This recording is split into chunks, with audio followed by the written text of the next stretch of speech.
നമ്മുടെ ഈ ഗാലറി എവിടെയാണെന്ന് ആരെങ്കിലും ശ്രദ്ധിച്ചിട്ടുണ്ടോ? ഇതാ നമ്മളുടെയൊക്കെ ഇരിപ്പിടങ്ങൾക്ക് വളരെ വളരെ മുകളിൽ.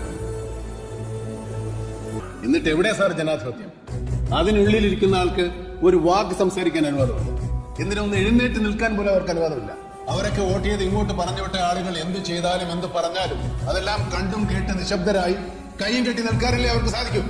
കുറെ കൂടെ നന്ദി കാണിക്കേണ്ടേ സാർ നമ്മൾ അവരോട്. ഞാനും നിങ്ങളും ഉൾപ്പെടെ ഇവിടെ ഇരിക്കുന്ന എല്ലാവർക്കും എല്ലാം തരുന്നത് അവരാണ്. നമ്മൾ താമസിക്കുന്ന വീട്, നമ്മൾ സഞ്ചരിക്കുന്ന വാഹനങ്ങൾ, നമ്മുടെ ഫ്രിഡ്ജ്, TV, നമ്മുടെ കഴിക്കുന്ന ഭക്ഷണം, ഇട്ടിരിക്കുന്ന വസ്ത്രങ്ങൾ, ഇതെല്ലാം തരുന്ന അവരാണ്. അവരാണ് യഥാർത്ഥത്തിൽ നമ്മളെ ഭരിക്കേണ്ടത്. നമ്മളെ കാണുമ്പോൾ അവരല്ല, അവരെ കാണുമ്പോൾ നമ്മളാണ് സാർ എഴുന്നേറ്റ് നിൽക്കേണ്ടത്. ജനങ്ങളെ ഭരിക്കാനല്ല സാർ ജനാധിപത്യ സർക്കാർ, ജനങ്ങൾക്ക് വേണ്ടി ഭരിക്കാൻ.